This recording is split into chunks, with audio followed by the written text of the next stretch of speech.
Hey guys, welcome back to our channel.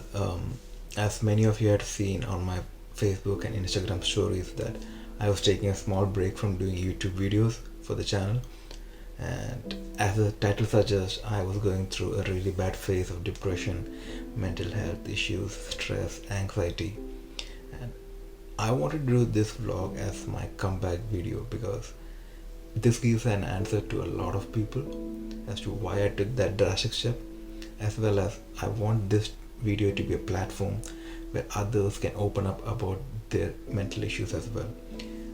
I want people to know that it's okay to be not okay, and they need to know that mental health matters a lot, because if it's not sorted out immediately or as soon as possible, it can badly affect your personal life, your professional life.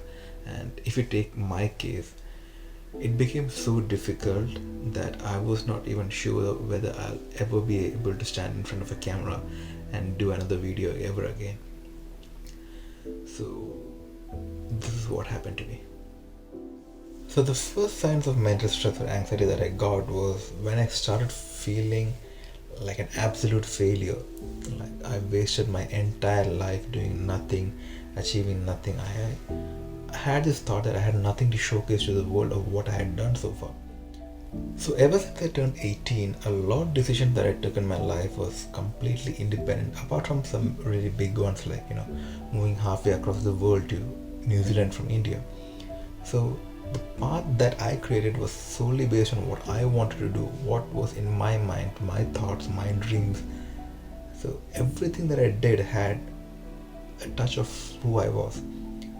So from 18 years old to the last year and a half, it was completely a clear picture for me. I knew what I was doing. There was a plan A, plan B, and even plan C if needed. So I was never stressed out. I never had to think about what was going to happen to me. But here I was second guessing every single decision I took. I was being completely critical with myself, and I was not happy. That was the main point that I want to put there. I was not happy at all. Yes, some of you would argue that I had my family, my friends, my colleagues, so I could have found someone really special for me and talked to them and tried to solve this issue. But here's the thing, if you really know me well, you would know that I'm the kind of person who would rather listen to your problems and try to solve them out rather than talking to you about my problems, because I always felt that talking to someone else about my problems would be like adding extra emotional baggage for them. So even from a young age, I would never talk about my problems to anyone, and I would always keep it within myself. But the thing is, it just kept on building up within my mind, and it reached a point where I could not be myself without faking it.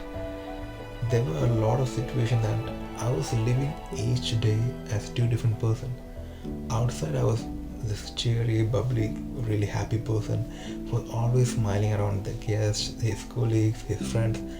But once I reached my room, I became someone who was completely isolated from the world. I had no one to talk to, I had no one to communicate, I had no one to interact with. I felt all alone in this world, and I must say that was the worst phase of my life. I don't even know how I can express it in words, because it was so dark, dull, and I was not myself at all. I couldn't even relate myself to that person at that time.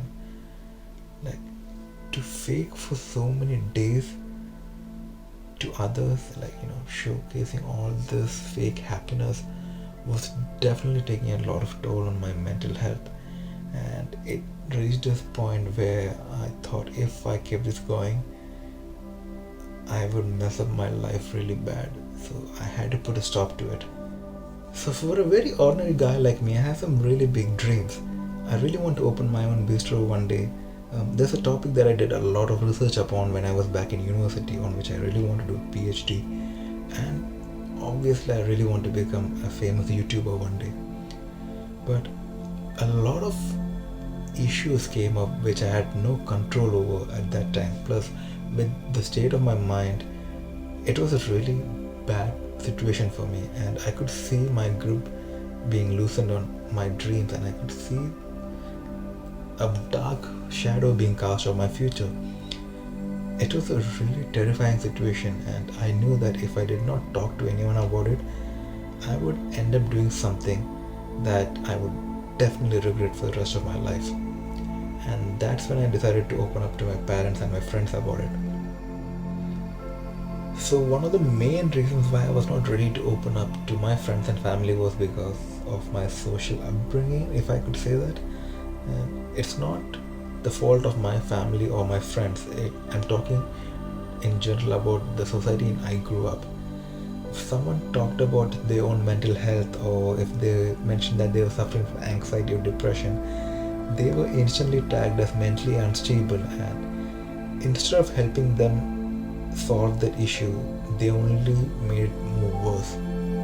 So I was quite worried when I decided to talk to them about it. But the encouragement that they gave me was immense, and they asked me to open up more, and they promised me that I was not fighting this battle by myself, because they know that I was in the most vulnerable position, and at that time I needed their support, and that's exactly what they gave me along with their love and care.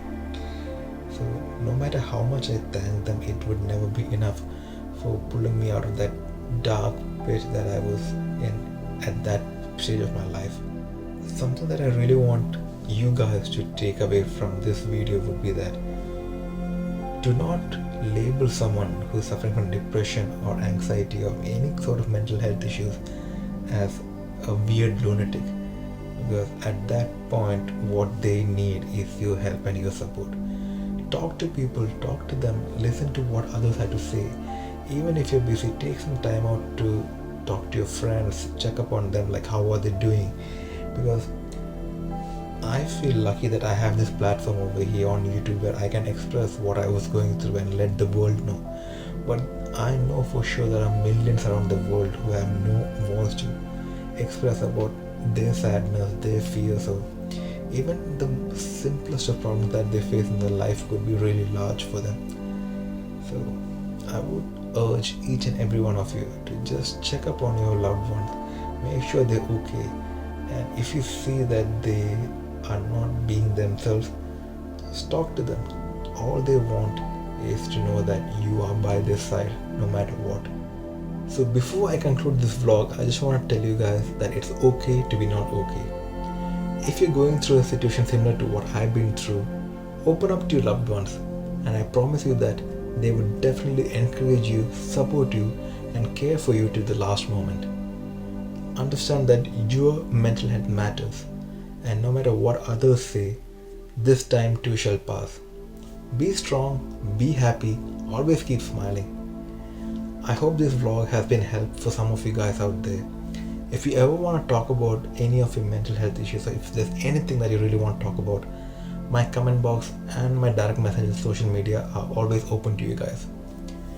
So if you love this video, don't forget to like it, share it with your friends, and leave your valuable feedback in the comment box below. And I also take this opportunity to thank each and every one of you for standing by me in these testing times, because I would not have been able to do it without you guys over there. So thank you, thank you, thank you. And I promise you I'll be back with some really great content and some really super cool vlogs. And until then, I'm yours truly, Jay, signing out.